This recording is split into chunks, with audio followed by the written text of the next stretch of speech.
this morning, sun's a bit hazy. Checking the forecast, things looking crazy. A storm on the horizon, the pressure is low.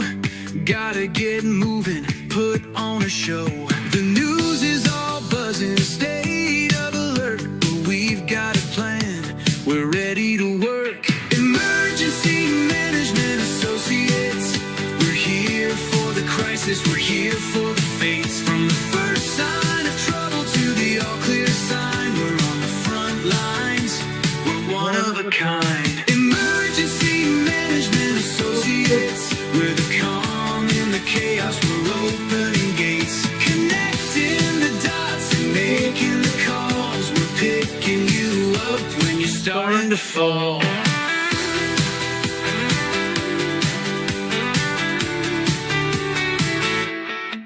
See a little fire or a rising flood, we're a well-oiled machine, we're running in the mud. From the city hall meetings to the rescue teams, turning worst case scenarios into hopeful dreams. We're training the people, we're stocking the gear, we're the team you can count on when trouble is near. Emergency Management Associates, we're here for the crisis, we're here for the fates. From the first sign of trouble to the all clear sign, we're on the front lines, we're one of a kind. Emergency Management Associates, we're the calm in the chaos, we're opening gates, connecting the dots and making the calls. We're picking you up when you're starting to fall.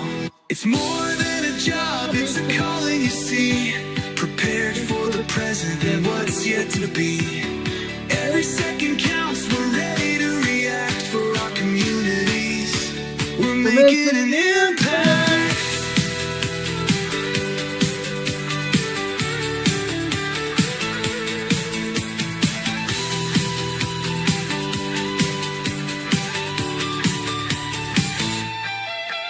Emergency Management Associates, we're here for the crisis, we're here for the fates. From the first sign of trouble to the all clear sign, we're on the front lines, we're one of a kind.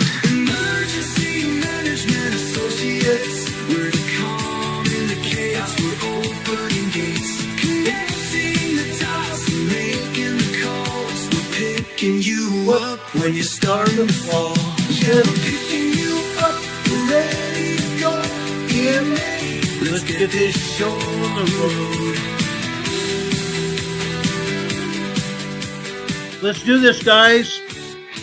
Let's kick this can. Let's make this happen. Good afternoon, ladies and gentlemen. Good morning, good afternoon, good evening, wherever you might be in this world of ours. Welcome to Emergency Management Associates. My name is Ron Tyler. I'm the president of Emergency Management Associates. We're coming to you from the Area Command, 392 miles west of Kittiawah Beach, North Carolina, on the east coast of North America. Guys, we welcome you here to our program. We got one of our mods in the chat right now, Renee Sevi. We'll want to welcome here to our program as well. Thank you for being here, Renee. We hope all of our other mods arrive here as well as all of you here on the channel. We have approximately, guys, let me look at this. We probably have now at least 10 or 15 people watching this program. Let me check my other monitor here. We have 8 people watching this program. Hopefully we have a lot more than that. Guys, please join us here in the chat if you feel inclined. We want to have your opinions as to what you think about this program and what you think we're going to talk about today. Primarily, we're going to talk about earthquakes and earthquake preparedness towards the end of it. Guys, we had 2 major earthquakes, as you know, 2 days ago in Venezuela. Venezuela, guys. It happened. It happened. Now we have upwards of 25,000 people or more missing. 25,000 or more missing, and we have over 854 confirmed fatalities from this earthquake. 854 confirmed fatalities. Okay, now I'm going to play a video here from Fox News. Their numbers are going to be slightly different because these numbers came from last night from Fox News. But the total information here is very accurate. Let's watch this. Take a live look as we follow everything related to those powerful back-to-back earthquakes that happened in Venezuela. Now, sadly, we have learned that the death toll did rise once again after those earthquakes. The country's health minister saying today that 235 people are confirmed dead, with at least 4,300 injured. However, leaders within the country, unfortunately, have said the number of dead is likely to rise as thousands upon thousands are still believed to be missing. I do want to bring in Tony Frangia-Mawad, an experienced Caracas-based journalist and someone who actually was there as all of this unfolded to help kind of break it down for us. Tony, thank you so much for taking the time to be here with us and to share your experience. Hi, Chris. Thank you for having me. Of course. Hi, Josh. Sorry. Oh, and I was going to say, can you start by kind of bringing me back to the day as all of this is unfolding, the minute here? Walk me through. An intro, no annual fee for the first year, no hard check, and yes. Okay, guys, I cannot let that audio of the ad go on here, but we'll get rid of it real quick here, and then we'll go on with this program. It's unreal what YouTube does. Totally unreal.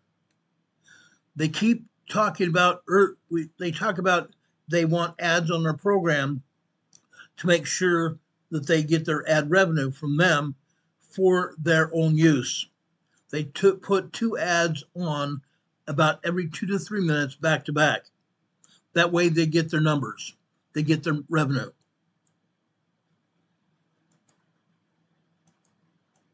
Around 6 p.m. It was a holiday. Okay, this journalist here is in Ecuador, or not Ecuador, in Venezuela right now. Okay, he is a Venezuelan journalist. He is giving us accurate information here. We're in the streets during that day because there were most offices were closed and there was no school. So I was actually going out at the moment to watch a World Cup match with my friends at a bar in actually one of the parts of the city that got hit the hardest. So I left home and got into the elevator, and that's when the earthquake hit, when I was inside the elevator. So the elevator started to move really violently from side to side and went all the way down on a really rapid pace. At first I thought it was malfunctioning. My friend was like the one who realized that it was actually a quake. And it was terrifying, to be honest. So we went all the way down to the second basement, and that's when it opened, and we went out. And I saw certain small things in the building, for example, like some plastic lids that cover the light bulbs in the parking lot had fallen to the ground. But I thought it was just one of the typical small little quakes that tend to hit Caracas sometimes and don't do damages at all. But when I got some signal, because the signal collapsed during the quake, I got messages saying that buildings had fallen in Caracas. And that's when I realized it was something stronger, because this hadn't happened in the city since 1967, an earthquake of this magnitude that actually kills people and destroys buildings. So through the day, we spent the next few hours in the gardens of the buildings. We didn't want to go up to our apartment with my family. And that's where we got more access to social media and to pictures on WhatsApp, on Instagram, etc., showing that, in fact, what would be hundreds of buildings had actually collapsed in Caracas and other cities. What has the last, I would say, 36 hours or so been like as you've seen all of the activity that's taking place? We do have that live image right there. You could see the damage was just about everywhere. As we heard from officials that sadly the death toll did rise again and could rise even further. What have the last 36 hours or so been like for you? Well, Josh, it's actually been quite overwhelming and sad, especially since yesterday, because that's when we started to realize even more of the extent and widespreadness of the damage, especially in La Guaira, which is a coastal city outside of Caracas, on the other side of the mountains that surround the capital. And La Guaira looks like a war zone. There's literally hundreds of buildings that collapsed, and most of the missing people are actually in La Guaira. There's an open source platform to report if you have a missing friend or relative, and there's already over 50,000 reports of missing people in Venezuela. So it's been a very sad day. Okay, again, that journal in Venezuela says there's accounts of over 50,000 people missing. Fox News has thousands missing, 4,300 injured. My numbers are 25,000 people missing. This man says upwards of 50,000 people are missing. It's been very overwhelming. The images are really strong. There's videos of people that are trapped. There's still people in areas where rescuers haven't even arrived yet. And I think that part of the reason this is getting so overwhelming, as I said, is the fact that the state has been kind of absent through most of the recovery efforts. We come from a long-standing humanitarian crisis, economic crisis, and political crisis, so our institutions are very hollow out. And this has resulted in practically civil society trying to solve with what they have, because there's not enough equipment, not enough resources, not enough skilled staff. So on the one hand, I feel it's optimistic and even beautiful to see how people have organized themselves, schools, religious groups, neighborhoods, etc., to support those in need and to send relief to those areas. But at the same time, it's quite worrying how the state hasn't had enough capacity to act. So at some points, we don't even know what to do. It feels a bit confusing, and there doesn't seem to be much of a central strategy.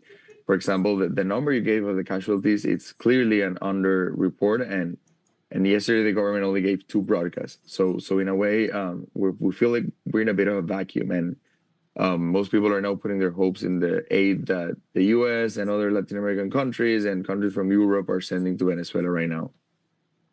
And of course, as the time kind of moves on, we'll see more and more countries that are sending that aid. And you touched on this, but as you hear of all of the different countries that are sending their condolences and also sending search and rescue teams, what does that mean to you as someone who experienced this firsthand?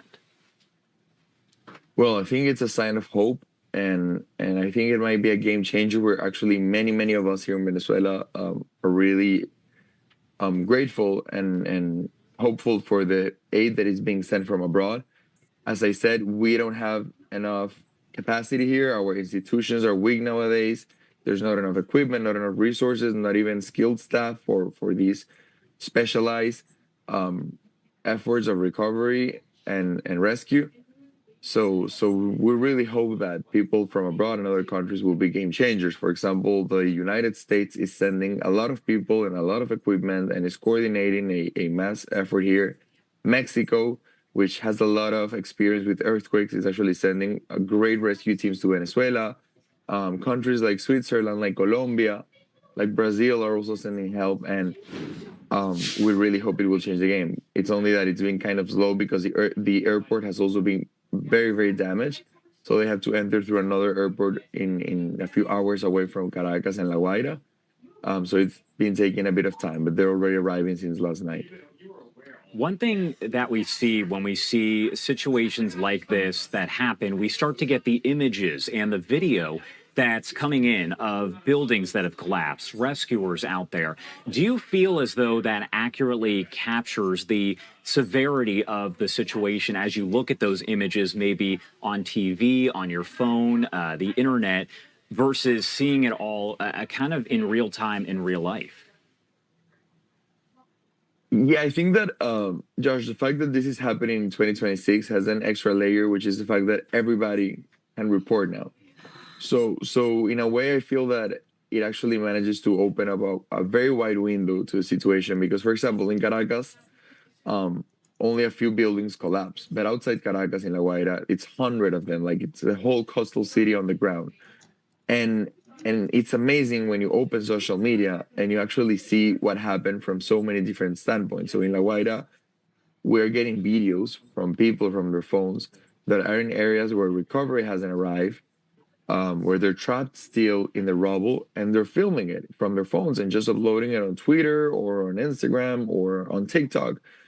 And that generates a sort of constant live stream from the people. Also during the earthquake, I thought it was quite impressive the amount of videos from different angles showing when it happened. So you have videos in the airport, you have videos in squares, but you also have videos from people who were in the mountains that they hiking and managed to get a whole panoramic view of the city with like this dust cloud that came out. So in a way, I feel that nowadays with the widespreadness of phones, we do get a lot of accurate images and distinct and diverse images of how it happened, but at the same time, clearly living it and filming it will never be the same. A video will never capture the utter fear you feel at the moment, the how you get worried for people, for your friends and family, the anxiety that not having a signal to call them at the moment feels, and even the roar that the earth makes when it moves that strong. But yeah, I do think that now we have that amazing ability to actually get people everywhere at every moment filming what's happening, and even connecting people online with open source platforms, which is what we're doing right now in Caracas, in Venezuela. And my last question here, you're, of course, a Caracas-based journalist, so you've covered stories. You know that sometimes misinformation starts to fly around on social media, whether it be Facebook, Twitter, any of those. People just kind of maybe make something up. It spreads like wildfire there. Is there anything that you have seen so far, anything that you want to make sure to clarify for folks who are not there on the ground in Venezuela and are hearing some of this that might not necessarily be true?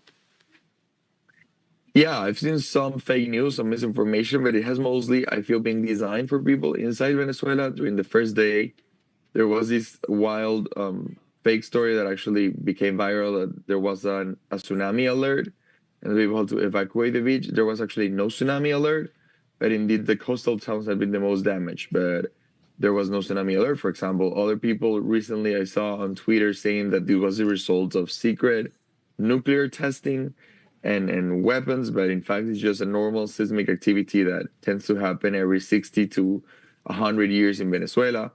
We've gotten massive earthquakes before, one in 67, one in 1900, one in 1812. So yeah, I do think it's important to understand that this is a natural disaster, that there's no tsunami alert, and that Venezuelan society is trying to do a massive effort to rebuild together, and hopefully we will do it with help from other countries. Tony, thank you so much for taking the time to join us. We're glad you're Thank okay, you, Josh. because that sounds terrifying there. Is there anything that you want to make sure to add, anything we missed before I let you go? No, thank you for having me. And as I said, I hope that the rescue efforts and relief efforts from the U.S. and other countries will come in time, will come faster. It's already almost 48 hours from the earthquake.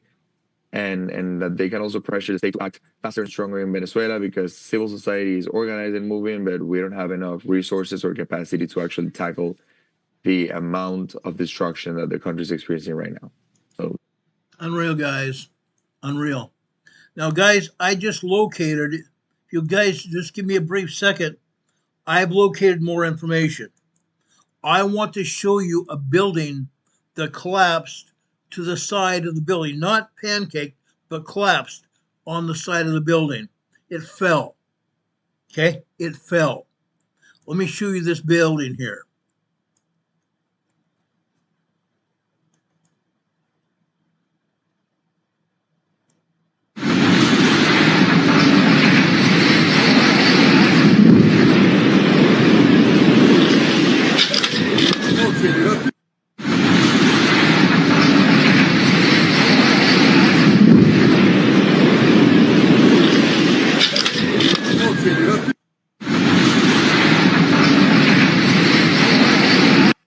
That happened, guys. The building collapsed towards the side, fell off its foundation, and totally collapsed, burying people inside their apartments. This is a large apartment building that fell.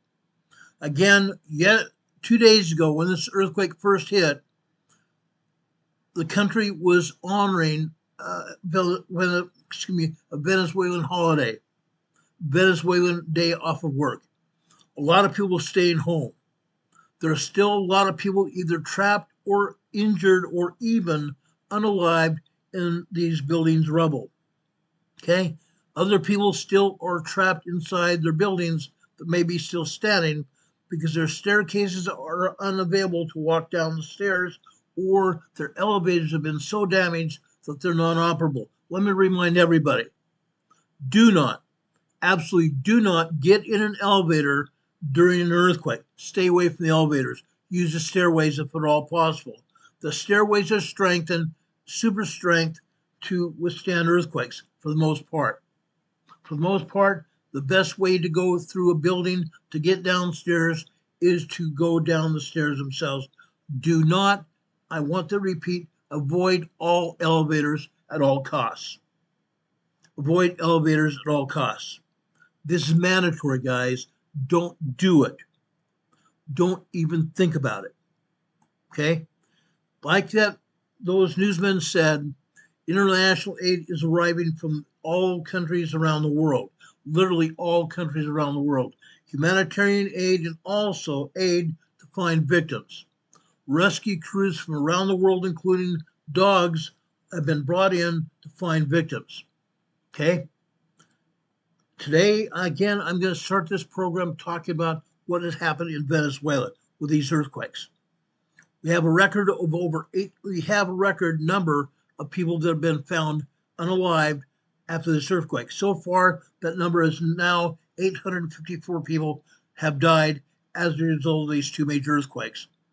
The number injured is now over 2,000 people, upwards of 4,800 people injured. These numbers will likely increase substantially over the coming days and even over the coming weeks.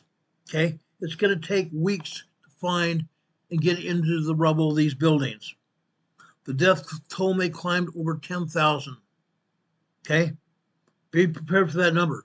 Over 10,000 people may be found unalived. Okay? Now, we also will probably see tens of thousands of people injured.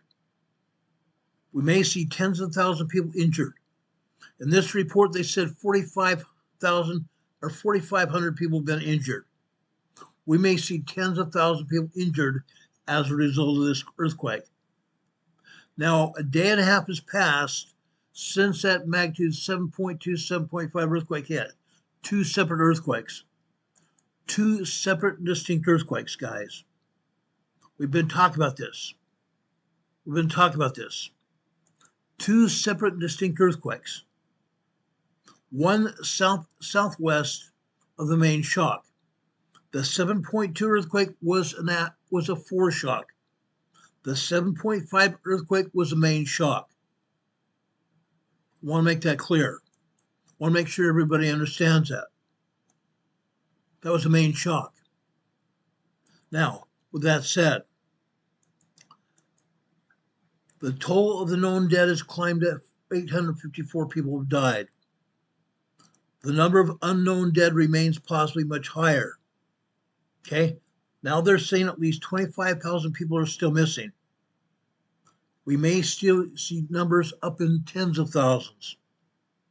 Those within collapsed buildings, and more remote areas where official rescue efforts have not even been reached. There are more remote areas where these earthquakes hit. The outlying areas around these earthquake epicenters where people have not even reached to rescue anybody. Okay? Or those areas may simply have not reported to officials as of yet. Now, the USGS still estimates that the true number of fatalities will likely exceed 1,000. They may well be in tens of thousands of fatalities as well. These first few days are the best chance for rescue. The first few days are the best chance for rescue, up to 4 days after the disaster hits. We've seen people living after 4 days. In a rare occurrence, we've seen people living a week later. Okay? Now, we must remain focused on what is going on here in Venezuela. We must remain focused for those rescue efforts. Okay? These are human stories of the earthquake that will continue to emerge over the next few days, even weeks. Over time, we're going to also learn about the engineering stories and the political stories as well.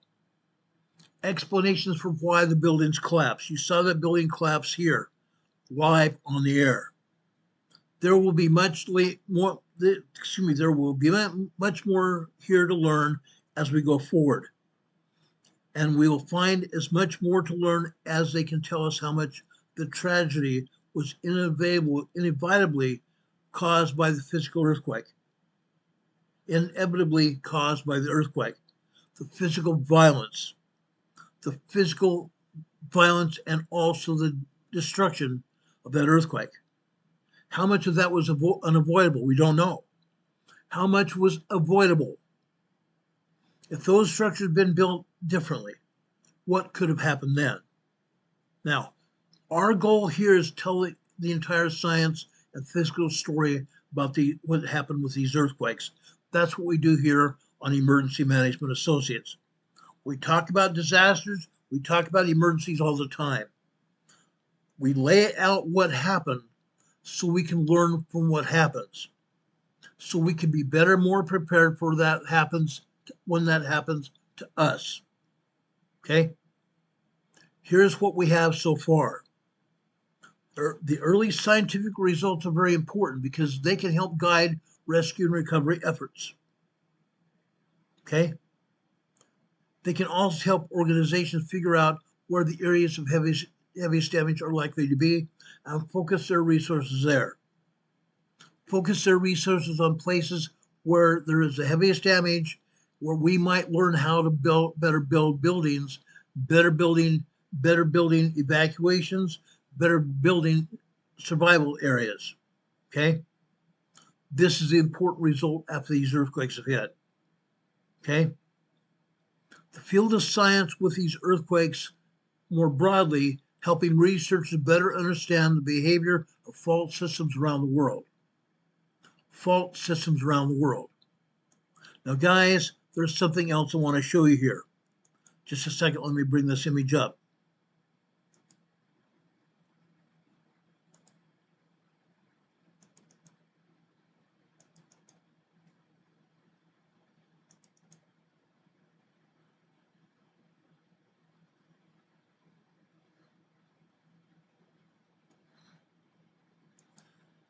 Kidding me. Just a second, guys.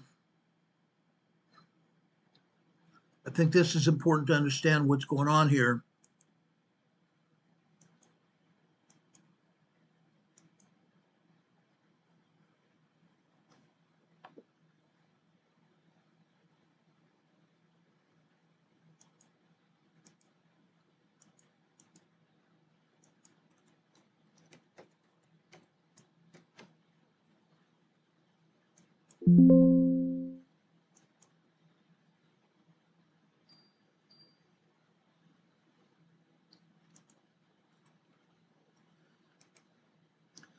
Just give me a second. This is live TV. I want to make sure you see this. This is very, very important. Very, very important. Okay?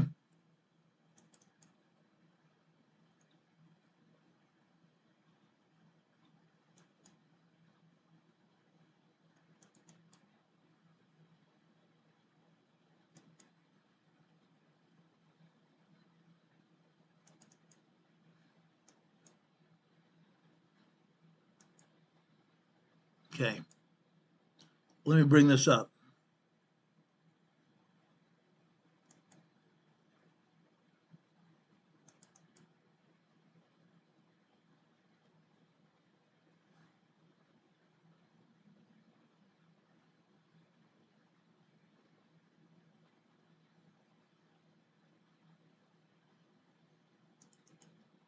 Okay, guys, this is important as well.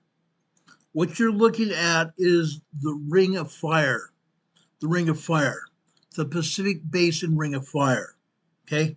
Stretching from the southwestern part of South America, going all the way up along the west coast of South America, Central America, Mexico, going along the west coast of North America, California, Oregon, and Washington, all the way up into Alaska, around the northern part of the Pacific Ocean, around the Aleutian Island Fault Zone, down to the Russian Kamchatka Peninsula, down through the Kuril Islands, Japan, further south over here to Taiwan, down the Mariana Island area, all the way down into the Philippines, into Indonesia, all the way through into the southern part of Indonesia here, all the way down into also New Zealand.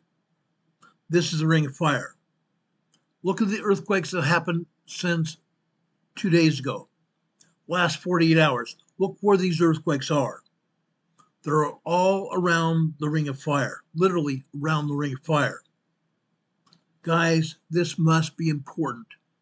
This must be very important. Because, guys, we've had these earthquakes. We've had these earthquakes all around the Ring of Fire. These earthquakes were not just caused by happenstance. These earthquakes were caused for a reason. For a reason, guys. Guaranteed. For a reason. Earthquakes continue to happen for a reason. For a reason. Now, guys, we have some survivors. I don't have the picture I was looking for, but I have this picture I'm going to show you of a dog that survived right next to his human companion. This dog that survived right next to his human companion. Let me enlarge this so you can see it. Look where his human companion is. His human companion's hand is over the top of the dog's head. They found them alive. They found them alive beneath heavy structural debris, faithfully protecting his friend. Unreal. This is what happens, guys. I hope we see more of this. I hope we see a lot more of this. Okay? Now, we're going to be talking about some scientific issues here. Some scientific things everybody needs to understand. The early scientific results are important because they can help guide rescue and recovery efforts. They can help organizations figure out where the areas of heaviest damage are likely to be, focus their resources on maybe helping protect those areas of buildings so we will have survivors. Okay? They also will play a very important result in the field of earthquake science, more broadly helping researchers better understand the behavior of fault systems around the world. Let's talk about the size of this rupture. Okay, I want to talk about the size of this rupture. It's big. It's spread out. Okay.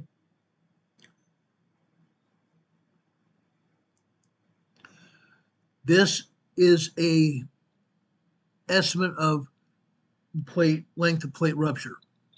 24 kilometers long. 24 kilometers long on the Volcanos plate. Volcanos plate there, around Venezuela. Okay, that's where the rupture happened.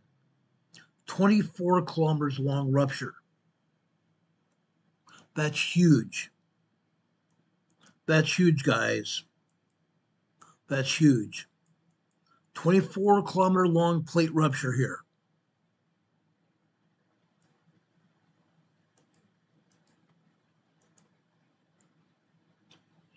I want to show you this because I think it's important. Okay? Why is it important to you? Because when you have or experience an earthquake yourself, you're going to want to think about how long that plate rupture was or how long that earthquake fault that ruptured was. Okay? Many maps of earthquakes show these events as points or stars. That is a reasonable approximation for a small earthquake. But for an event like this, a magnitude 7.5, and I told you yesterday, I showed you the evidence that this earthquake was probably an 8.4 earthquake. We can expect that the earthquake will actually be caused by a slip or a section of the fault about 80 to 180 kilometers long. 80 to 180 kilometers long. What I just showed you was an estimation on a graph showing 24 kilometers long. They believe the slip on this earthquake fault, this rupture along the Volcanos plate, was 80 to 180 kilometers long. That's huge. That's huge, guys. Okay? Now, when the earthquake happened in Venezuela, earthquake scientists knew right away that the epicenters plotted on the map were misleading, or at least very incomplete. The rupture of the earthquake, where the plates were sliding along the side of each other. The scientists knew right away that epicenter plots on the map were misleading, or at least very incomplete. The rupture, the area of strong shaking would necessarily follow one fault or another for at least 80 to 180 kilometers, maybe longer. Now, what we didn't know was in what direction. In what direction? This was a southwest to northeast fault slip. That fault slip was seen, I showed you that 2 nights ago. That fault slip was seen on the tensor map ball. The tensor ball was a southwest to northeast slip. Okay? Did the rupture center along the epicenter or propagate toward the exact area east towards Caracas or to the west? It happened to the northeast. We now have the answer to that question. We have answered that question 4 times over. 4 times over. Just a second. I want to make sure that doesn't happen again.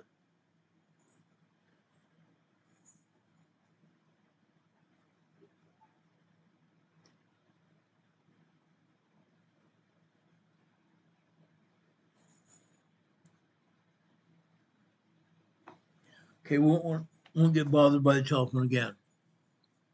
Okay, more felt reports have been received. A lot more felt reports have been received. Guys, did you know that USGS didn't know what they were talking about?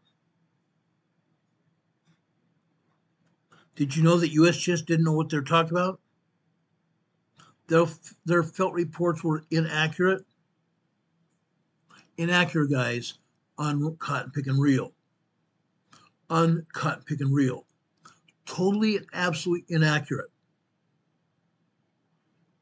Okay? Last night I showed felt reports to be 450 felt reports. 450. Now, guys, these people were in Venezuela. They did not report to the USGS. If they had any U.S. citizens, they may have reported to USGS, but we don't know that. They had 456 felt reports by yesterday. Greatly exaggerated because it doesn't show the complete totality of the brutality of this earthquake. But more felt reports have been received, helping outline the area's strong shaking. Helping outline the area's strong shaking, guys. This is absolutely necessary to understand. I want everybody to get this. Do we have any questions so far?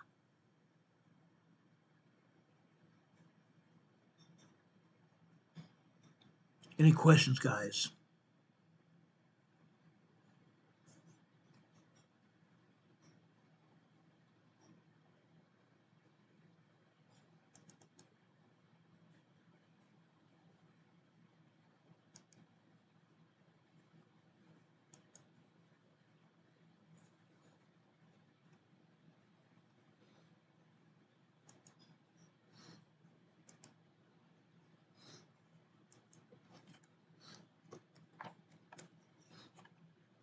Okay, I'm going to bring up a slide here so everybody understands what's going on here.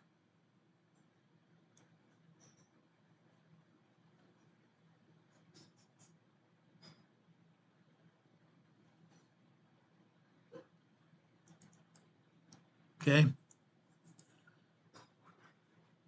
This is what USGS said yesterday, or felt reports that they got from people from Venezuela. Very inadequate felt reports. Totally and absolutely inaccurate felt reports. Okay? It can't even be actually told that. They should probably not even shown this. Why do I say that? Because the EMSC had felt reports in thousands. The European agency showed thousands of felt reports. USGS showed only 453. Totally inadequate. Totally and absolutely inadequate. Okay? The essential great seismic agency that we have here in the United States, and they cannot even give us accurate reports of what happened anywhere around the world in terms of earthquakes or earthquake shaking. Very, very inadequate. Okay? Want to say that right up front. Very, very inadequate. Now, the Venezuelan seismological organization called FUNVISIS, FUNVISIS, is now reporting dozens of aftershocks, which outline an area of the crust of the earth in Venezuela affected by stress changes. Seismologists have used a method called back projection to track the seismic energy being emitted by the rupture as it is moved. Okay? Back projection, tracking the seismic energy being emitted by the rupture itself as it moved. Radar-based satellite imagery has revealed the area where the ground actually moved in the earthquake, a technique called INSAR, satellite imagery. Together, all these methods and data point to the same thing. The earthquake started near San Felipe, Venezuela, and it propagated northeastward, nearly uniformly northeastward towards Caracas, Venezuela. The rupture was again probably anywhere from 160 to 180 kilometers long, not 24 as they previously said. Much of that rupture occurred on a fault that even lies offshore. Much of that rupture occurred on a fault that even lives offshore. Paralleling the coast of Venezuela. Now I have another image here I'm going to bring up here. Want to show you that.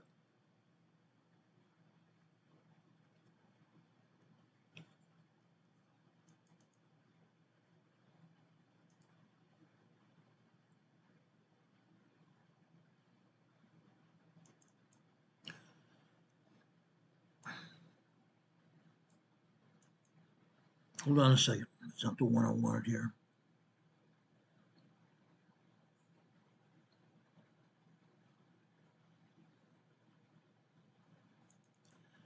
Well, that's got to be. I'm just going to show you this, guys. Just want to show you this.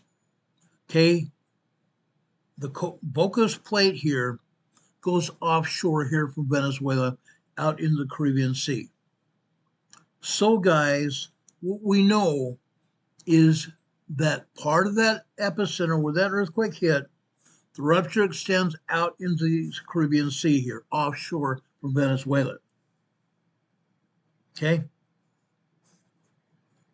We're going to see more evidence of this as we go forward in the next weeks and months. Most of what we currently know about the strength of the shaking is based on reports from people in the area. People like that journalist was there being interviewed by Fox News this morning. So far, 854 people have been unalived as of the filing of this report. These things have trickled in over time. These numbers provide an invaluable window into what happened with this earthquake. The numbers we are now getting provide an invaluable window to see exactly what happened when this earthquake hit. 854 people is extremely small, relatively small, but it is enough to learn about, learn a lot from. Now, also, given the number of people who live in this region, this is still a very small percentage of people that were impacted.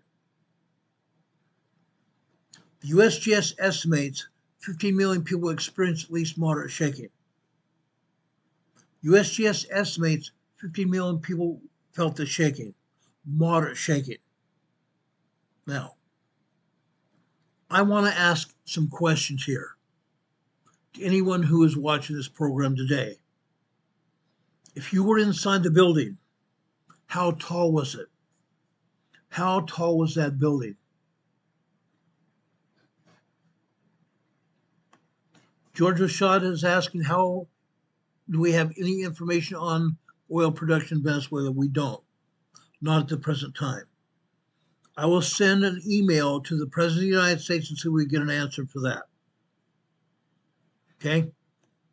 Now, Mimi is asking here in the chat, are we concerned about Washington State? Yes, we are. I'll get to that in a minute. I promise Mimi we'll get to Washington State in a minute. We are very concerned about Washington, Oregon, and California. We're talking about the Cascadia subduction zone. We're talking about the Cascadia subduction zone fault, the earthquake, the mega thrust earthquake, 9.0, 10.0 earthquake. It's going to happen. Give me a second, I'll come back to that. Now imagine you were inside a building in Venezuela when this earthquake hit. How tall was that building that you were in? Imagine how difficult it was to stand or even sit inside that building, or even walk in the building. How difficult might it have been? Imagine yourself with that.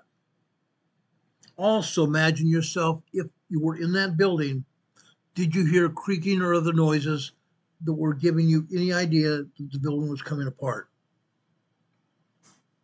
Did you see any furniture or appliances slide across the floor or topple over or become displaced? All these questions lead to one answer. One answer.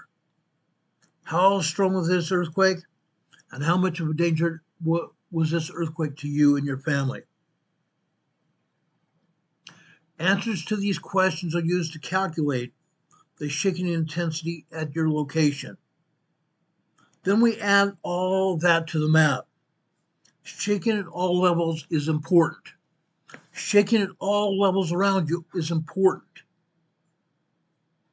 Not just a violent shaking.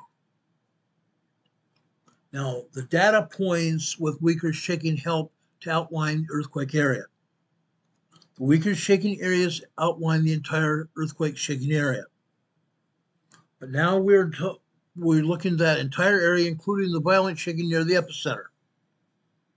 Okay, let me show this to you. Let me show this to you guys.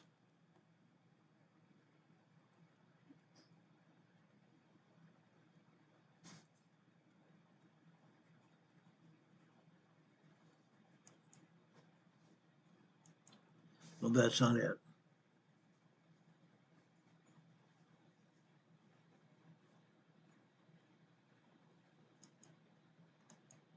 Well, I showed you that before.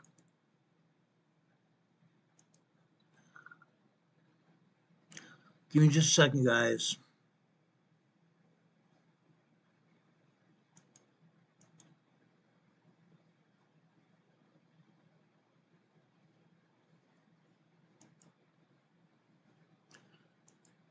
I thought I had all the data here, brought it from my database here. Give me just a second here. I'll get it.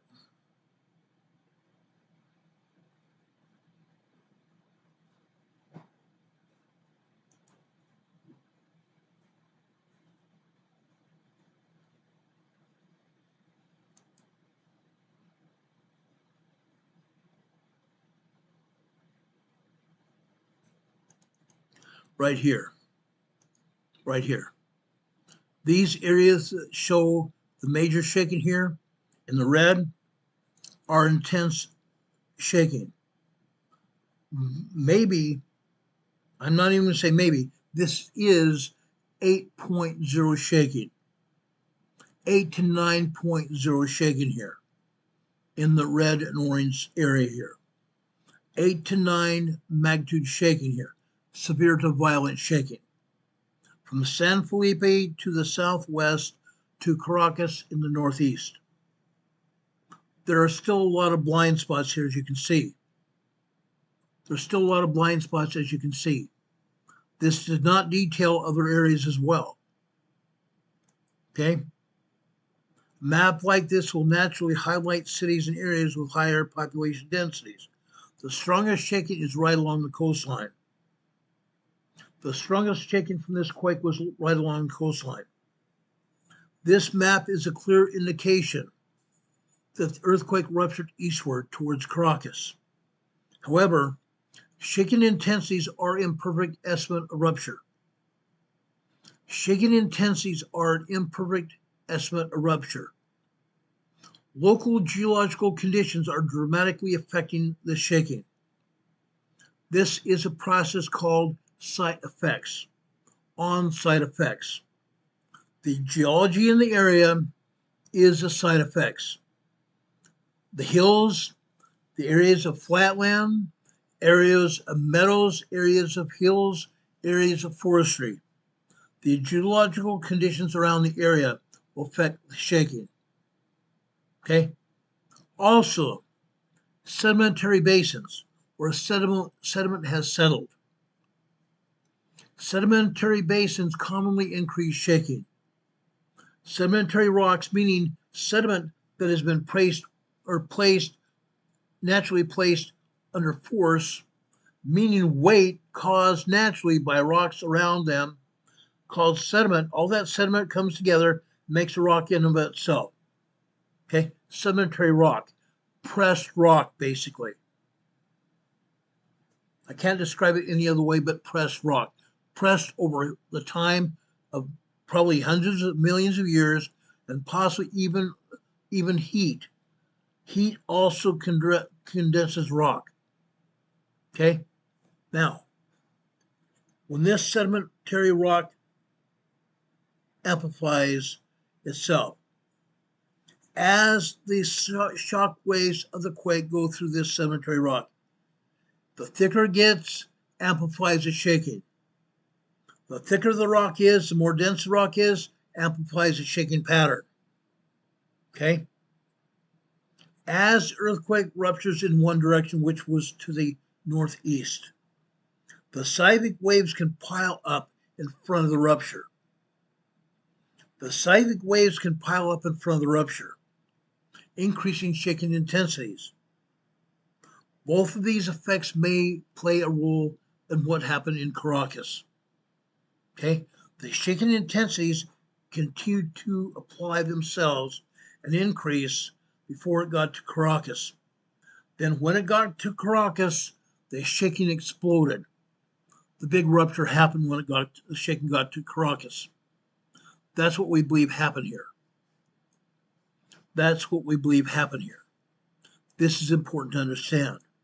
Now, what's going on? This is going to continue. It's going to continue for some time. Aftershocks are continuing as we speak. As we speak. Okay? Yesterday there were over 200 aftershocks. Today I think there's over 500 aftershocks total so far.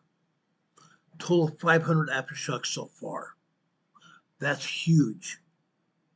That's huge. Now, I want to show you this slide here. This slide comes from the USGS. The red areas here are the number of fatalities. The red areas here are the number of fatalities. USGS is saying that there's going to be a huge increase in fatalities naturally because there was a huge rupture from this quake. We haven't even got to the outskirts around Caracas or any other towns to find out how many people were trapped under the rubble.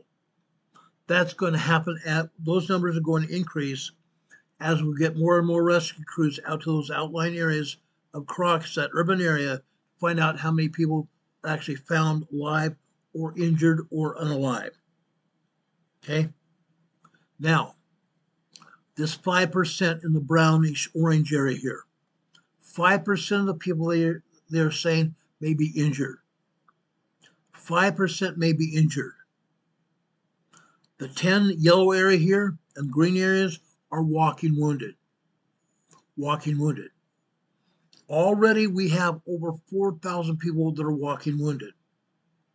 Over 4,000 people are walking wounded at this present time. That is going to increase as well. Okay? This earthquake is far from being solved. Okay, we're not going to get any real answers for probably days, even weeks or months. I'm going to keep track of this because I think it's important. Why? Because we are all facing large earthquakes where we live, not just in South America, but around the globe, completely and absolutely around the globe.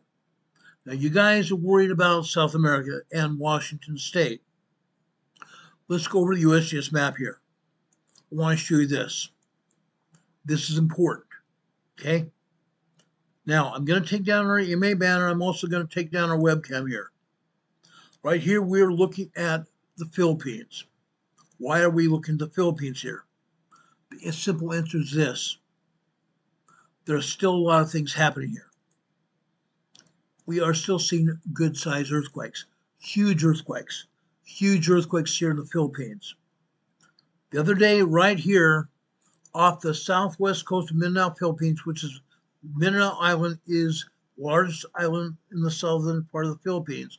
This earthquake hit here. 7.4 earthquake hit here. Now, guess what? Today we had a 6.5. We had a very strong 6.5 earthquake hit here.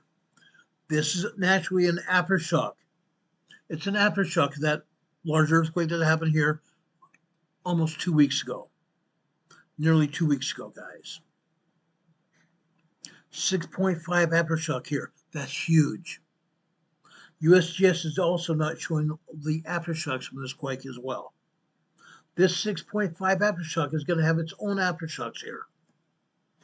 Again, USGS is not showing those. Let's go over to my device here. I want to show you those aftershocks as well. It's important to understand what happens here. Okay? Again, we had what USGS said was a 7.5 earthquake in Caracas, Venezuela. Okay? A 7.24 shock before that. Guess what? That does not come even near what is going on here. Has no bearing almost on it. Almost no bearing at all. Now, we had a 6.5 very strong earthquake here, south of the Philippines here, today. Almost 2 weeks ago. Almost 2 weeks ago, guys. Nearly 2 weeks ago. We had a major earthquake.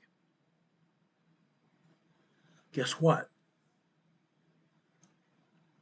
We are still seeing aftershocks from that quake. We are still seeing aftershocks from that quake. Look at this. There is that 6.5 in violet here. That violet color here. Violet color here is the 6.5 earthquake here. That's it right there. Look at all the other aftershocks. Unreal. Uncut and pick and reel. 3 earthquakes happened up here along the southeast coastline of the Philippines here. 3 more earthquake aftershocks today. We're going west-east here. 3.8, 3.3, and a 4.0 earthquake. 3.8, 3.3 in the middle, and a 4.0 moderate earthquake on the outside. This earthquake on the outside, guys, is alongside the Philippine plate. The Philippine plate here. That's why these 3 earthquakes are here, off the coast of Mindanao, Philippines here. Off the coast of Mindanao, Philippines here. 3 aftershocks right there. Then to the south on Mindanao, Philippines itself, on the island. This is a 4.6 moderate earthquake here. Okay? Then off the southeast coast of Sarangani, Philippines.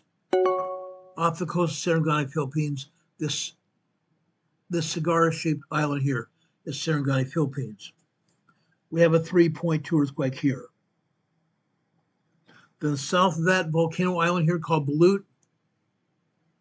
This volcano island called Balut here. South there, I'm going to go north to northwest here. This is a 3.3 small earthquake. 3.3 small earthquake. Going to the northwest here, a 3.8. Drawing closer to the island here, this is a 4.0 moderate earthquake. 4.0 moderate earthquake, an earthquake increase, guys, a seismic increase here.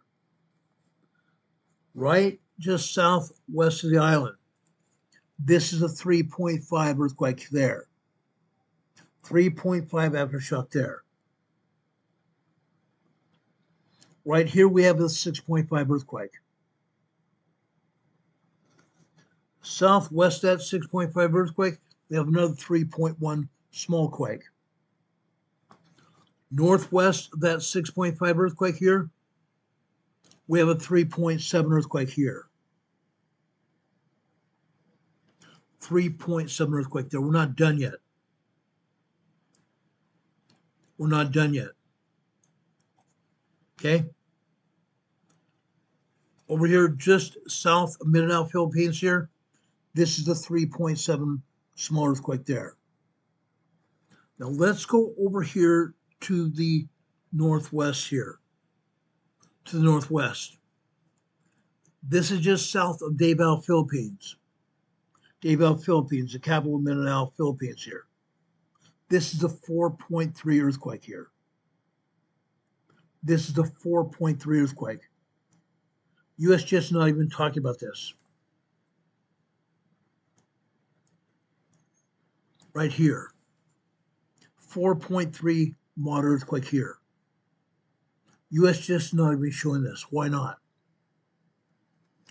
The USGS is supposed to be the preeminent agency when it comes to seismology and geology, if they're not even showing these aftershocks. None of them. Actually, I'm sorry, they are showing one aftershock right here. I told you here was a 4.6 earthquake here. But none of the other earthquakes are showing here. They're not being honest with us at all. I hate talking about that because it's true. It's vitally true. Look at this area of Indonesia. They're not showing any earthquakes at all. There are 65 earthquakes here in Indonesia itself. USGS is not showing one of them. Not a freaking one of them. That's pretty sad. That's very sad. Look at all these earthquakes around Indonesia. They're not even talking about it. Nothing. Not a thing. They're also not showing us an earthquake over in southwestern Australia. Right there.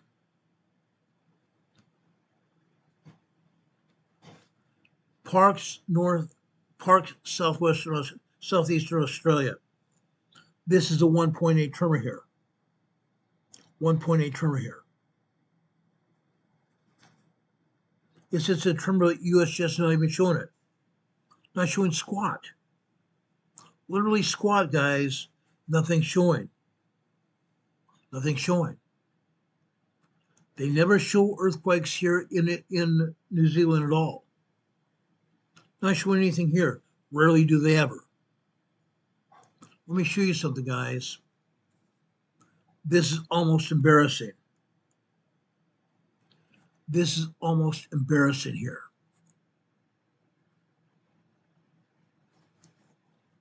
Look at all these earthquakes that the EMSC, the European agency, is showing us. 25 earthquakes here in New Zealand. They're not showing but one here. Just showing us one earthquake here, right there. This is a 5.1 earthquake in the Kermadec Islands. A 5.1 earthquake in the Kermadec Islands.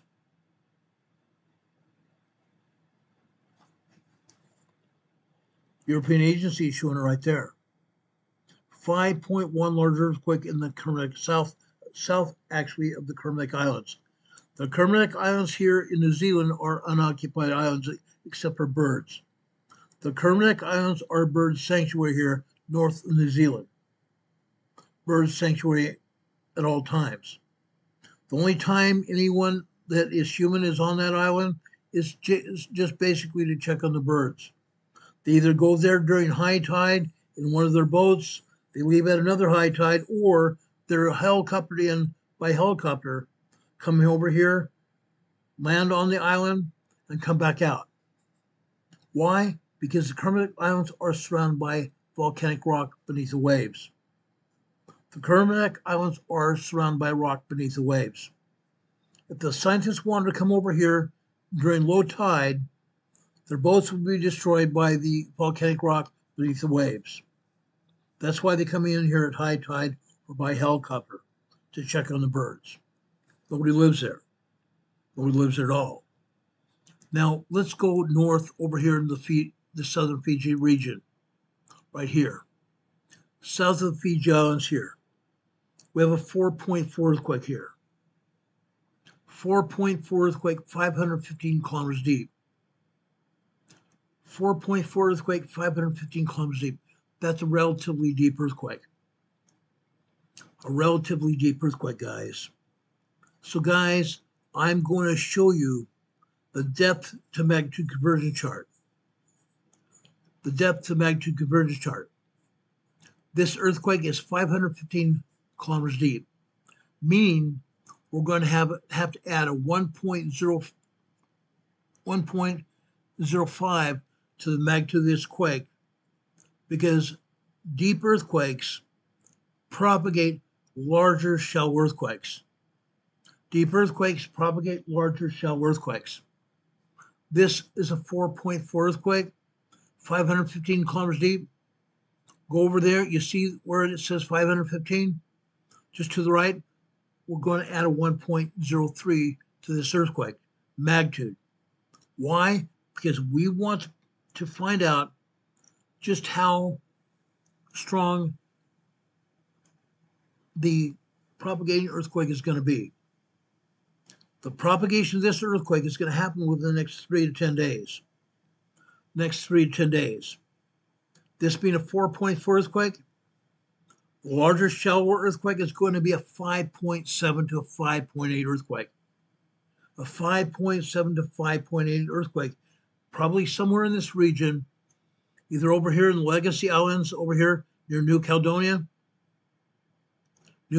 here, north over here to Vanuatu, over here to Tonga, Samoa region here, over in the Fiji itself, or even possibly over to the further west over here into the Solomon Islands or Papua New Guinea here. Sometime in the next 3 to 10 days, we're going to see a 5.7, 5.8 hit in this region as a result of this 4.4 earthquake today. Fact. That's what's actually going on here. That's what's actually going on. Now, I want to go up here to the north over to Japan before I talk about what's going on in Washington and Oregon and what's going to happen.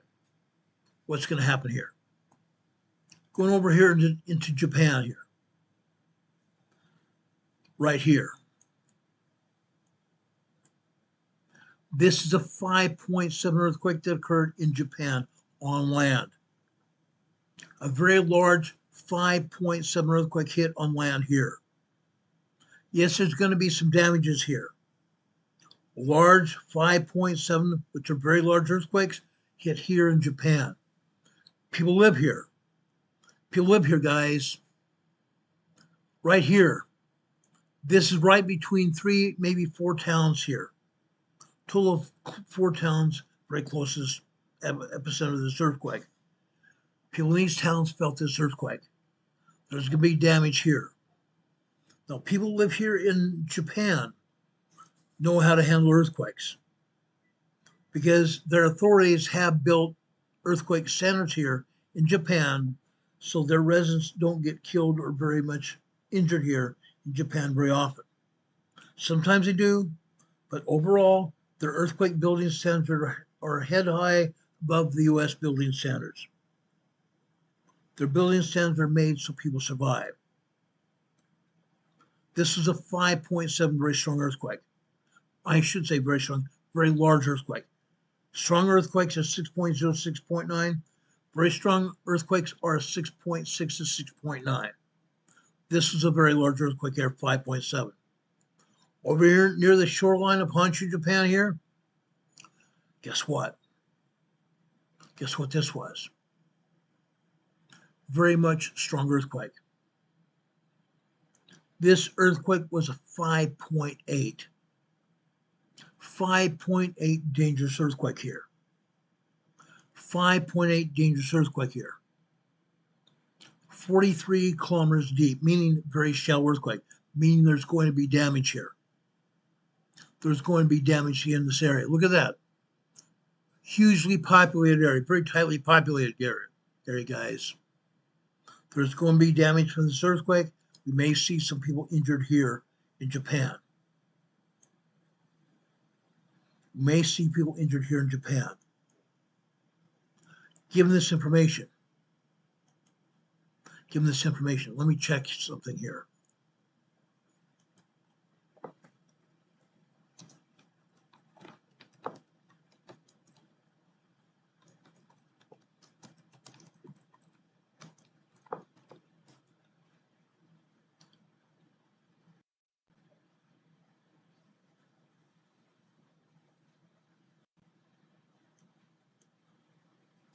This struck in the Chiba prefecture,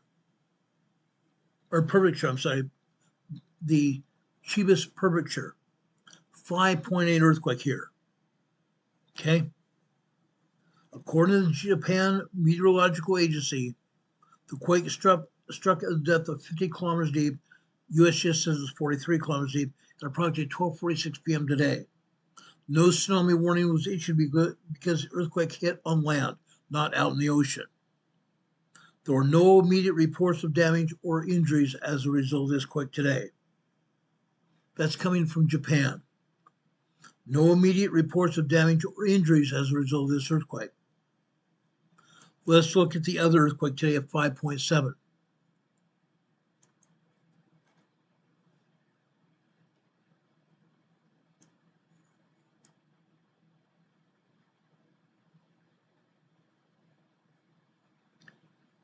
Okay, that 5.7 earthquake I pointed out here, let me bring up on the map again.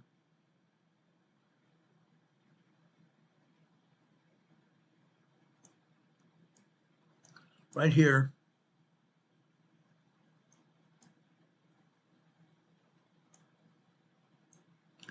Again, this is a populated area, very much a populated area.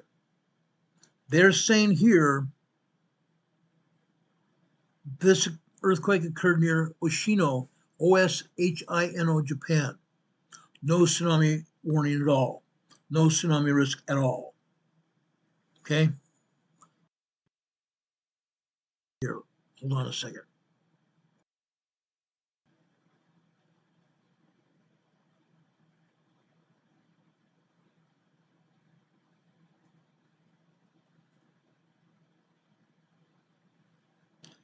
Okay, as of 7 hours ago after the earthquake hit, no major damage confirmed at either initial assessment of either earthquake. Earthquakes are common in Japan, and yes, Japan has higher building standards than anywhere else in the world. Japan lies on the Ring of Fire, as I said before. They lie on the Ring of Fire, and as a result, Japan provides for its people greater building standards than anywhere else in the world.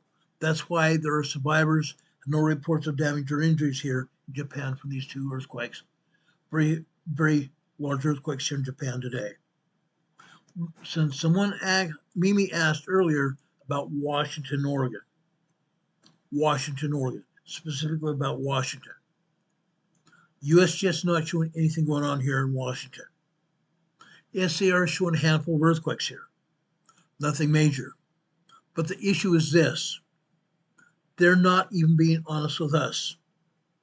In the past episodes of this program, we've talked about the Pacific Northwest here. We know that there are earthquakes all around Washington and Oregon, and even off the coast. Earthquakes that USGS doesn't even talk about. This earthquake right here, for example, they say this is 0.8 microquake near Jamestown, Washington. Now, guys, if I brought up a seismogram, which is a computer readout from the seismograph itself, the seismogram would show all kinds of tremors, all kinds of microquakes, all kinds of damage here. Not damage, I'm sorry, all kinds of seismic energy here. Not just a microquake such as this. USGS is saying this is 0.8 microquake. Microquakes, tremors, and minor earthquakes cannot be felt. They're too small. But guys, there's more going on here than USGS wants to talk about. That's because they don't want to see it. They don't want anybody to see it at all. This, they say, is a 0.7 microquake here near Blyn, Washington, B-L-Y-N, Washington. 0.7 microquake. We go over here, guys. Again, this is important. This is a 1.1 tremor here, Falls City, Washington. Falls City, Washington, guys. If I brought up the seismogram from Falls City, Washington, we'll see more activity than just this. All kinds of tremors, all kinds of microquakes, and probably minor earthquakes 2.0, 2.9. We might also see some small 3.0 plus earthquakes. This is a 1.1 tremor here. This is 0.9, 1.0 tremor here. This is 0.9, 1.0 tremor. 0.9 is a microquakes, guys. The step up from that would be a 1.0 tremor. The USGS downgrades earthquakes, downgrades seismic energy to the nearest 0.9. That's why I'm saying this is a 0.1 tremor here. They downgrade earthquakes all the time. This energy here, right here, is a 2.5 minor earthquake. 2.5 minor earthquake. This is a 1.1 tremor here. This one is 12 miles north-northeast of Snoqualmie, Washington. This is a 1.8 tremor, also 12 kilometers north-northeast of Snoqualmie, Washington. Okay? But like I said, if I brought up a seismogram, which, like I said, is a computer readout from the seismograph, the machine, we'll see a lot more information than we're showing here. They're not being honest with us at all. They can't be. They don't want to be at all. Over here, northeast of Mount Rainier, this is the 2.8 minor earthquake here.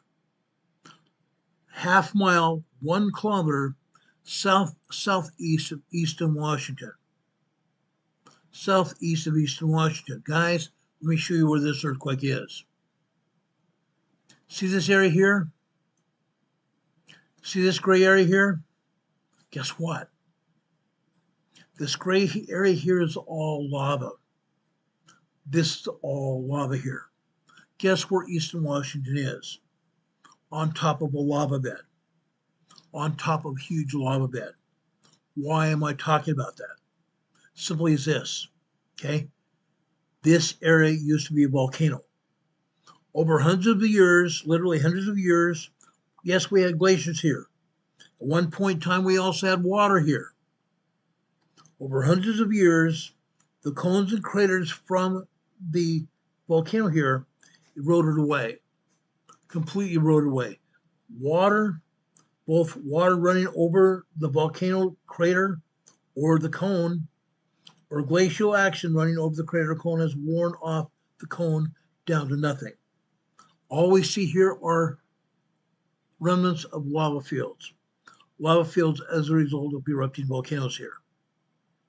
Okay? Now, why do I know that? I've been studying this area for many, many years, a lot of years. Okay? All over this area we see volcanoes, but USGS only tells us about certain volcanoes. They only want us to know about certain volcanoes. That's interesting. That's interesting, but highly improbable. This area had hundreds of volcanoes in the past. Hundreds of volcanoes in the past. Right here, Mount Rainier. USGS is showing one microquake here. 0.9 microquake, probably a 1.0, 1.1 tremor here. Guess what? They show this be near the summit of Mount Rainier. Guess what? It's not. It's not. This is 2.3 kilometers deep, 1 mile deep inside Mount Rainier, 5,285 feet deep inside Mount Rainier. Way deeper than this is tall. Okay? Right now, Mount Rainier is over 4,400 feet tall, meaning this earthquake here originated down beneath the volcano itself in the magma chamber, of Mount Rainier. However, this is not just one seismic event. Hundreds of other seismic events have happened here at Mount Rainier today. Tremors, microquakes, minor earthquakes, and 3 points of earthquakes that happened here at Mount Rainier today. USGS not showing them because they don't want anybody to know about what's going on.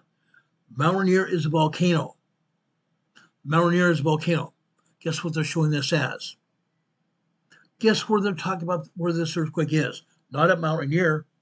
Yes, they're showing it to be at Mount Rainier, but they're saying this is 24 kilometers east-northeast of Ashford, Washington. USGS, this is insane. USGS purposely doesn't want to identify where these earthquakes are at the volcanoes. They want to seem like these earthquakes are near Ashford, Washington, not at the volcano. They never say these earthquakes are at Mount Rainier. 24 kilometers east-northeast of Ashford, Washington. They never say where these earthquakes are. Never. They never have, and they never will. Let's drop down here to Mount St. Helens. USGS is saying we have 2 seismic events here at Mount St. Helens. This, they say, is a surface quake, a 0.0 surface quake. Mean no magnitude felt here. Guess what? Guess what, guys? This is not a surface quake. This is 1.6 kilometers deep. 1.6 kilometers deep, over half mile deep. Over half mile deep inside Mount St. Helens. It's in the magma chamber, guys. This earthquake occurred in the magma chamber of the volcano. Now, this does not show it at the summit. It shows us over here in the lava field north of the volcano. This lava field happened after the volcano erupted. The volcano spewed lava and spewed lahars out here to the north side of Mount St. Helens. This earthquake still is down inside Mount St. Helens here. Now, this is another story right here. This is a 0.5 microquake here. The other they said was a 0.0 surface quake. It was not a surface quake. It was deep inside the volcano. This is a 0.5 microquake here. They're saying this also is 1.8 kilometers deep. Still over a half mile deep here. Still over a half mile deep here. Okay? This is not the only earthquakes that happen. These are not the only earthquakes that happen here. These are only the seismic events they want to show here. I've shown you seismograms, which again are readouts from the seismograph itself. I've shown you seismograms in the past, shown you more seismic events here at all 2 of these volcanoes here in Washington. Actually 4 volcanoes in Washington state. We have Glacier Peak up here to the north. We have Glacier Peak up here to the north here. We also have Mount Baker. Also, I forgot, we also have another one. Constitution. Mount Constitution here. Mount Constitution.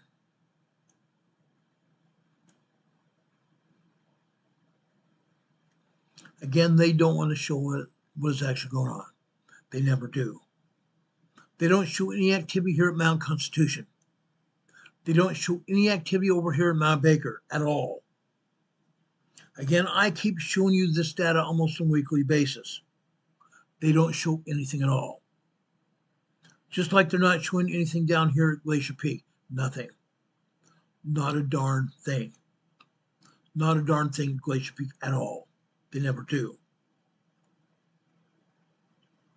Now, let's drop down here to Mount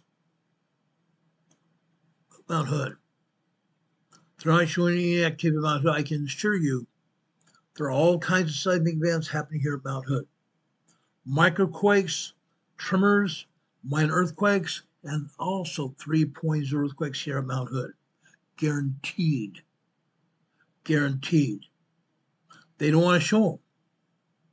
For whatever reason, they don't want to show them. Down here, Newberry Volcano. They're not showing anything here as well. They're not showing anything at Bachelor Volcano, which is Moon. They're not showing anything down here at Sisters Volcanoes either. Sisters Volcanoes, guys, 3 volcanoes here, they're not showing any events at all. Never do. Never ever do. They're not going to do it. They're plain out and out not going to do it. Down here, Crater Lake. They never show anything going on at Crater Lake. They've actually shut down 3 seismographs here at Crater Lake. They shut off 3 seismographs here at Crater Lake. 1 seismograph is still operating. 1 seismograph is operating here. This is at the summit of Crater Lake right here, Wizard Island. Wizard Island is the summit of Crater Lake volcano. They're not showing anything here either. Why not? Why not? Yes, we have earthquakes and tremors in all these volcanoes. They're not showing anything at all. That's a fallacy. That's a complete fallacy. Now, let's talk about the Cascadia megathrust earthquake since we talked about it. Over here off the northwest coast of Washington and Vancouver Island, right here. Right along the coastline, we have the Cascadia subduction zone. The Cascadia subduction zone. This subduction zone goes over here into British Columbia, up here just south of Haida Gwaii Island. Haida Gwaii Island, guys. Then the Cascadia subduction zone runs south here on the coastline of British Columbia, Canada, Washington, Oregon, and all the way down here in Northern California. This is the southern region of the Cascadia subduction zone. Right here. You see the Cascadia subduction zone lining up with 2 other fault zones. The Gorda Escarpment running west away from the California coast, and the San Andreas Fault here, running down south from the Triple Junction here, all the way down into southern Mexico. The San Andreas Fault. Over here on the Gorda Escarpment here, in the southern Cascadia subduction zone region, we have a 2.8 minor earthquake. 2.8 minor earthquake. Over here on California, in Northern California. This is a 1.3 tremor here. 1.3 tremor here. This is 13 kilometers southeast of Petrolia, California. Southeast of Petrolia, California. On the Mendocino Fault. On the Mendocino Fault, guys.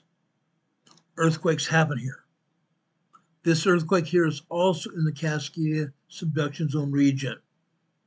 This whole region here, not just out to sea, but on land. On land. It's all part of the Cascadia subduction zone region. Yes, we have earthquakes off the coast as well. They're not going to show them because they don't want us to see them. Rarely do we ever see earthquakes here. Okay? Yes, occasionally we do see a 2.5 minor earthquake off the coast. Over here off the Blanco fracture zone. Earlier this week, we saw a 3.5 earthquake here off the Blanco fracture zone here. Right here. Further south here, off the Gorda Ridge, see this earthquake fault running north and south here? That is the Gorda Ridge. We had a 2.9 earthquake here off the Gorda Ridge earlier this week. All this area here is part of the Cascadia subduction zone region, including the zigzag fault zone called the Juan de Fuca Fault. Juan, Juan, De, Fuca, Fuca, the Juan de Fuca Fault. The Cascadia subduction zone runs all the way down the coastline. The Cascadia subduction zone earthquake, the Cascadia megathrust subduction zone earthquake, is going to occur off the coast of Vancouver Island and northern Washington off the coast of Seattle, Tacoma area, right here, between the Juan de Fuca and the Cascadia subduction zone, happening right here. Now, 6.5 years ago, Christmas Eve, December 24th, 2019. December 24th, 2019. We had 4 7.0 earthquakes right here off the northeast coast of Vancouver Island. Christmas Eve, 2019. 4 major 7.0 earthquakes lined up here off the northeast coast of Vancouver Island. They were far enough off of Vancouver Island, nobody felt them. They didn't cause any damage. This part of Vancouver Island is not very populated at all. Nobody felt these earthquakes because they're far off the sea. But guys, one of my former partners and I were praying fervently. These 4 7.0 major earthquakes would not propagate a larger, more destructive Cascadia earthquake. They could have done that. The 4 7.0 earthquakes that occurred Christmas Eve that night could have triggered the Cascadia subduction zone earthquake, which would have been devastating. We prayed that the Lord would stay his hand here, that this earthquake would not occur on Christmas Eve, or millions of people around the world would know that people were killed on that night, which didn't happen. Did not happen. We prayed fervently that that wouldn't happen. It didn't happen, but it could have. Those 4 7.0 earthquakes that happened that night could have devastated this region, could have propagated the 10.0 Cascadia megathrust earthquake that night. Didn't happen. We are still waiting for that Cascadia earthquake. That Cascadia earthquake could happen any time.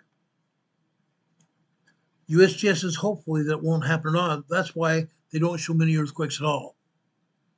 I've shown you seismographs again, covering the entire coastline of Washington and Oregon, up and down the entire coast, covered with earthquakes, covered with tremors, minor earthquakes, and small earthquakes up and down the coast of Oregon and Washington, and going down in California as well.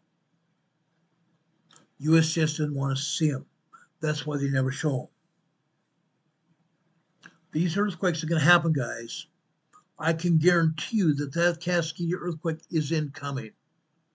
We don't know when, but it's incoming. Now, guys, to give you an idea, and yes, this is backed by research, my research.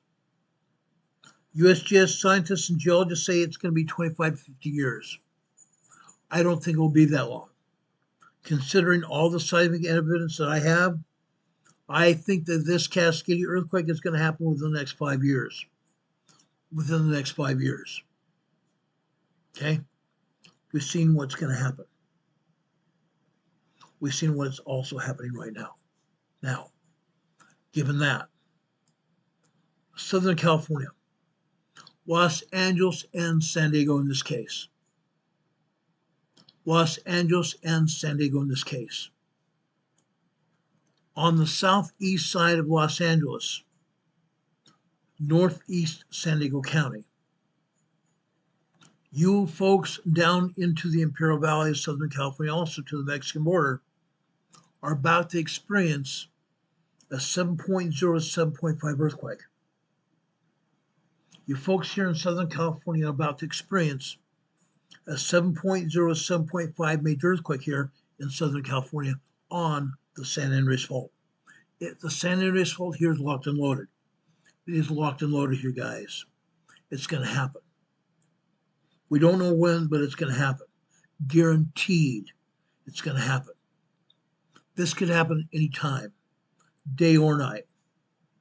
Day or night. Just east of the fault line, we showed you this yesterday. Earthquakes continue to happen here. 19 kilometers, 8 miles northeast of Indio, California. This is a 1.5 tremor here. 1.5 tremor here. Further south down here on the San Andreas Fault right here, Bombay Beach, California. On the southeast side of the Salton Sea. Bombay Beach, California. Every day here at Bombay Beach, guys, we have 3.0 to 4.5 earthquakes every day. Multiple earthquakes every day. Somewhere between 10 to 20, 3.0, 4.5 earthquakes here every day. Every day, rain or shine.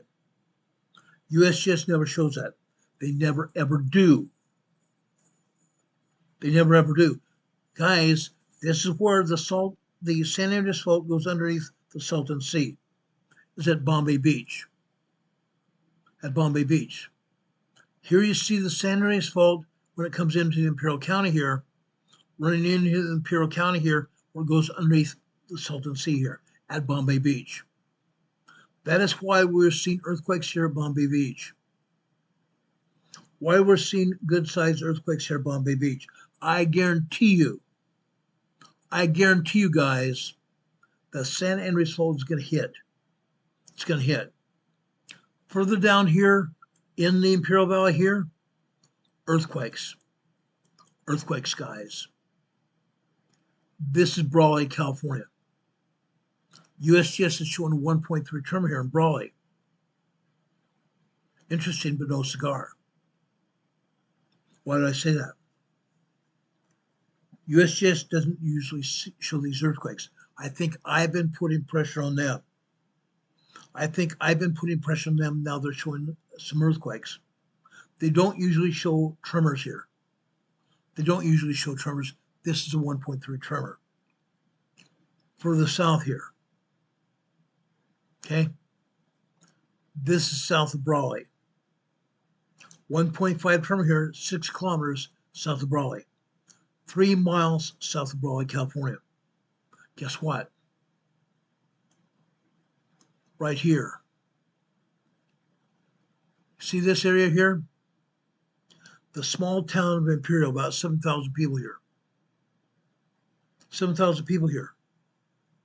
Up until January 18th this year, they had a seismograph here where we could show earthquakes that hit here in the town of Imperial here in the Imperial Valley. On January 18th, they finally shut the seismograph off. Now we can't show earthquakes hitting here in the Imperial Valley or the town of Imperial. But there's another place here. Right here in El Centro. USGS and Caltech has another seismograph here in El Centro. The last time we saw the seismograph active was January 18th this year. They shut it down. Prior to the shutdown, we're seeing 9 plus 3.0 plus earthquakes here. At least 9 3.0 plus earthquakes here every day. Every day. USGS never shows earthquakes here. They never show earthquakes here, guys. Never. Again, they don't want anybody to know what's going on. And yet, look where the San Andreas Fault runs. Right smack dab through the Imperial Valley. Right smack dab through the Imperial Valley and into northern Mexico here. Runs all the way down through northern Mexico, into the Gulf of California, all the way down on the coast of southern Mexico as well. The San Andreas Fault. Guys, the San Andreas Fault is locked and loaded. Locked and cotton pick and loaded. Ready to pop. Ready to pop. Guys, you may not think I'm right. That's okay. You can think whatever you want. But the scientists are already saying that the San Andreas Fault is locked and loaded. I'm going to tell you right now, judging by everything I hear, everything I see, everything I read, this earthquake is locked and loaded, could happen at any moment.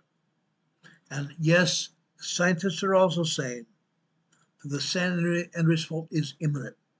It's imminent. Any day, any week of every month. It's imminent.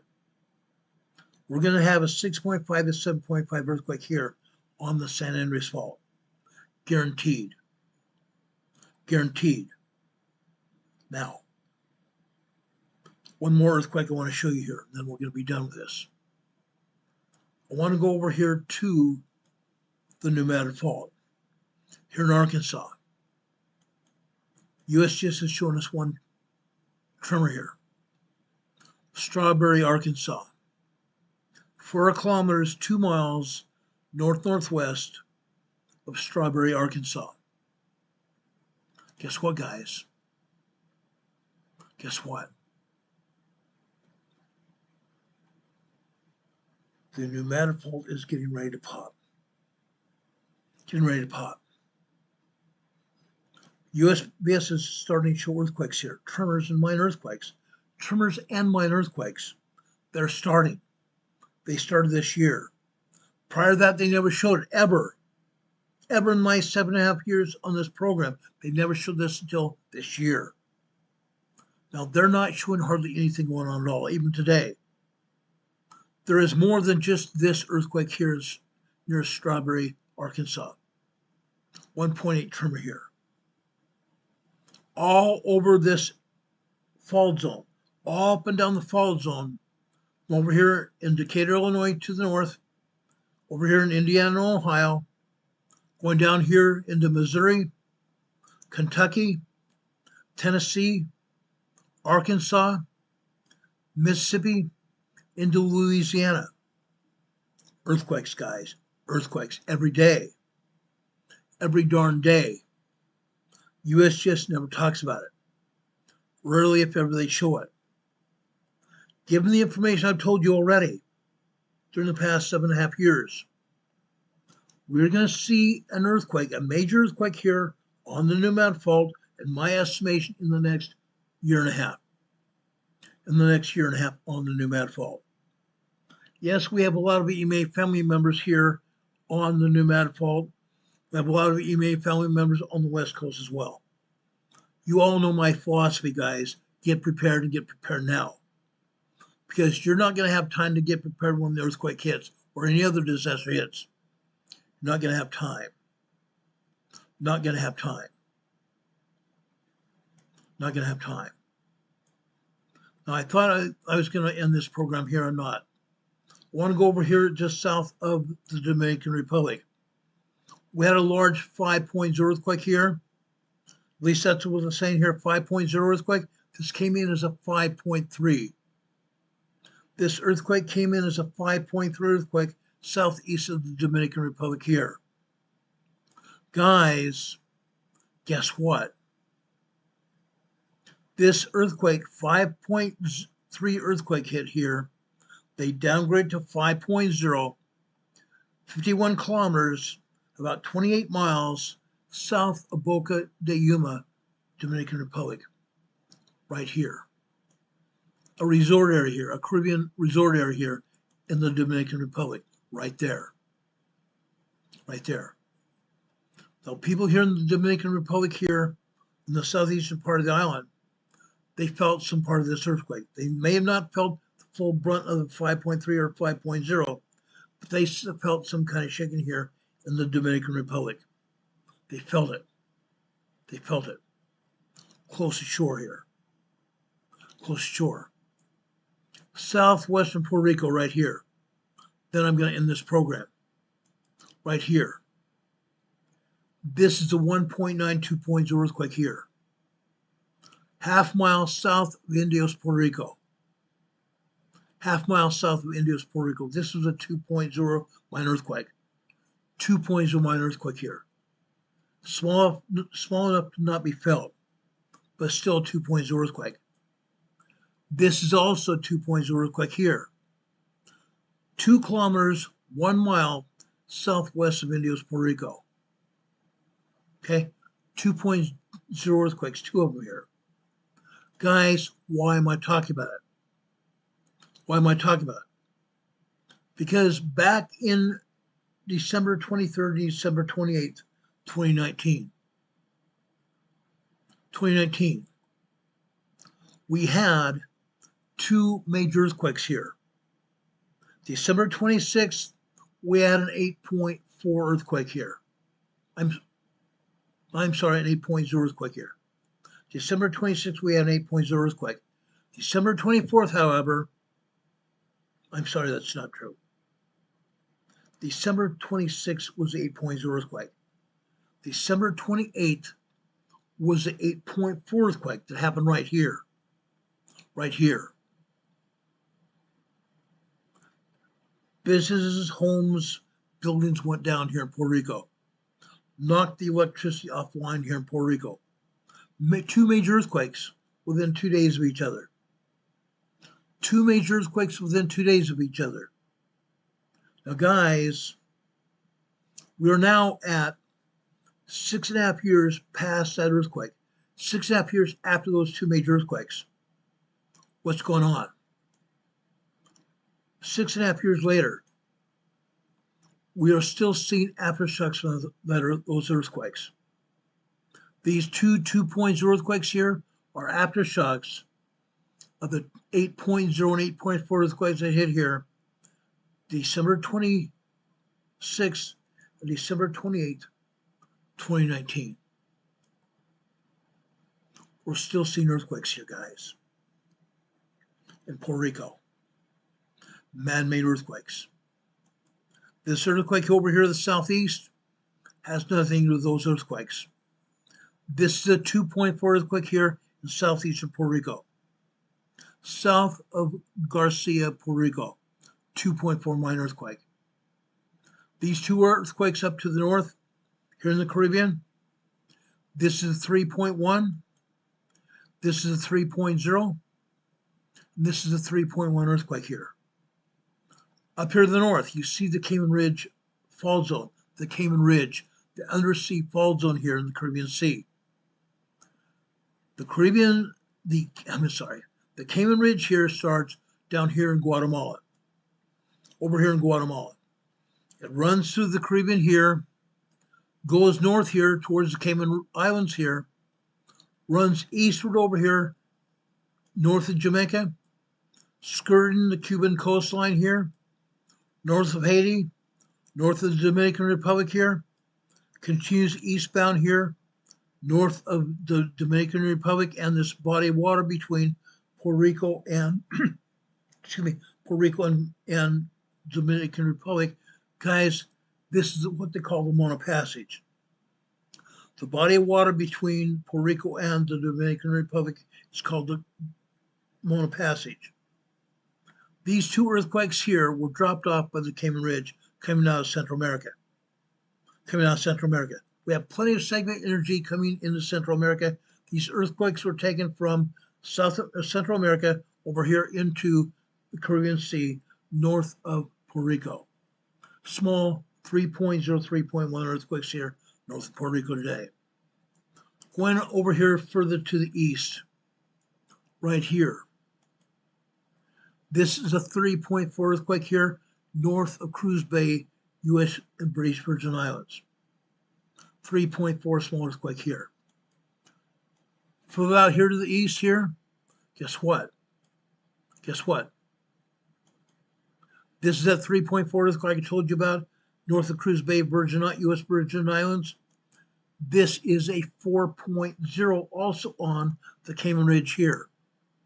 Northwest of the Valley Anguilla, another island here in the outlying islands here. Now, guys, we can still possibly have a major earthquake here on the Cayman Ridge. The Cayman Ridge continues to go south through the Atlantic Ocean here, out east of the outlying islands here. Near the Cayman Ridge here, We have another 4.6 moderate earthquake here in the ocean. No one on these outlying islands felt this earthquake. Moderate earthquake, nobody felt it because the ocean here absorbed the shockwaves of this quake. The Cayman Ridge continues its southward trip down here over towards Venezuela. Then it goes westward into Venezuela right here. Now, I want to come full term to that earthquake over here near Caracas, Venezuela. As we stated before early on in this program, I believe the 7.5 earthquake was a lot stronger than they say it is. Why is that? Let me show you why. I have good reason to believe that. I have very good reason to believe that. Look at the documentation here. This is coming from USGS itself. Look at this is called a helioplot. Look at the waves here, the primary seismic waves here. After the earthquake, during and after the earthquake. The primary waves here are almost completely covering the helioplot. If we had a 9.0 earthquake, guys, this helioplot would have been totally covered. During the past 7.5 years I've been on the program, guess what? I've seen this helioplot being covered before. This helioplot comes from Barbados, close to the island of, not the island, but close to Caracas, Venezuela. We're showing you this here because guess what? USGS is saying this was a 7.5 earthquake. That earthquake in Caracas, Venezuela, 2.5 days ago, was an 8.4 earthquake. I'm calling a spade a spade. That 7.5 earthquake was actually an 8.4 earthquake. USGS will never admit that at all. They never do. I've shown you helioplots of other earthquakes before.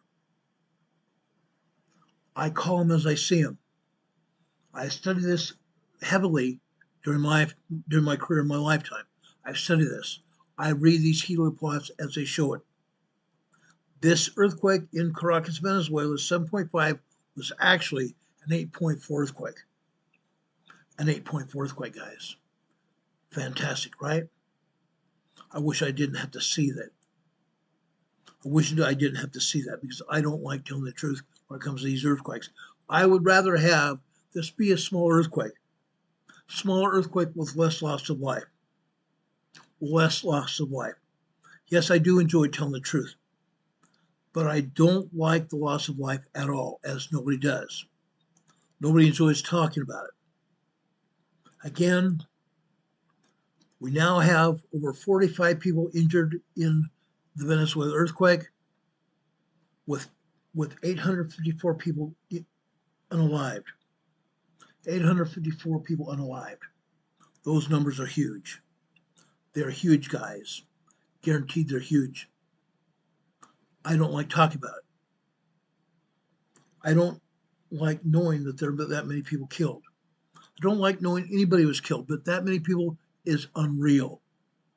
Guys, this earthquake in Venezuela is going to be the most damaging earthquake anybody saw. For USGS to say it was only 7.5 is unruly. It's a lie. It's an out-and-out lie. We're going to see numbers of injured and also people unalive climbing into the tens of thousands. Guys. We hope we're all wrong. Now, at the end of every program, I like to talk about something more lenient, more soothing as Scripture. Today I'm taking our devotional here from Scripture, from the Sermon on the Mount.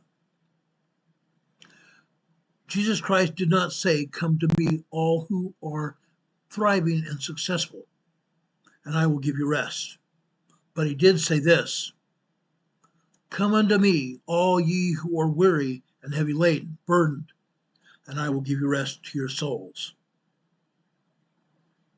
That's what he actually said. So folks, if you're tired, if you're hurting like I am, Don is, Sharon is, Heather is, Renee and other people are, guess what? And even Linda. If you're tired, you're hurting, or carrying heavy burdens, you're the exact kind of people that Jesus Christ is calling to. You're the exact kind of person that Jesus Christ is calling to. All of us, whether you are successful or not, Jesus Christ is calling to all of us. Come unto him and find rest in him. Find rest in our Savior, Jesus Christ. Now, Jesus isn't only for the people who have it all together. He's for the weary. He's for the burden and the broken. As I said before, if you're tired today, don't run away from him. Run to Jesus Christ. His invitation still stands. Come unto me, all you who are heavy laden, and I will give you rest unto your soul. He promises us that. I know Jesus Christ is our Savior, our Lord and King, our deliverer. I know that. I have seen him in my own life. As we leave this program today, I offer you my blessings upon your heads, that you all may be blessed. Have God's blessings upon you and your families. If anything else happens here tonight or tomorrow, we will be back on the air to tell you about it as soon as the information becomes available. Also, we will be on the air Sunday about 12:30 noon for Sunday school class we teach every Sunday called Come Follow Me, the Savior Said.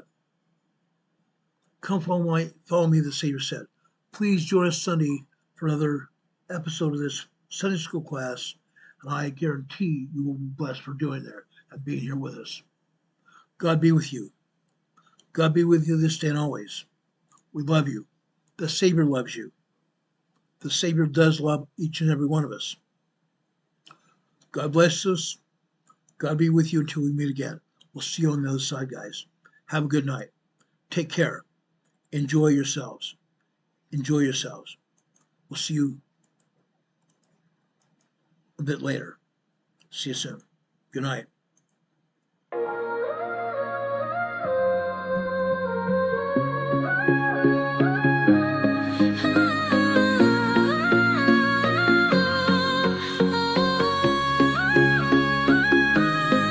Here at Emergency Management Associates, we're dedicated and true,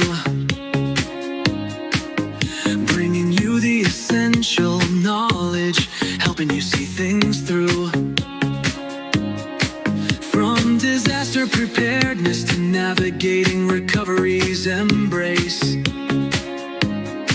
we're here to guide you in every unpredictable time and place. We break down the complex, make it easy to grasp and absorb, sharing strategies for safety, the vital lessons you can't afford to hoard. So thank you for watching, and thank you so much for your sub. You're a key part of our growing family, a member of our knowledge club. With every like, every share, and every comment you send our way, our critical message spreads further, helping more people every single day. Together we're stronger and more prepared. That's the truth we all abide. You help us build resilience with nowhere for uncertainty to hide. You're management truly inspires us. Your feedback acts as a guiding light, helping us continually grow and making our channel's future bright. We're always learning, always striving to be better. Bring you the most up-to-date information, no matter the weather. Emergency Management Associates is here for you now and forever, it's true. Keep watching, keep learning, because we truly appreciate all that you do. Thank you.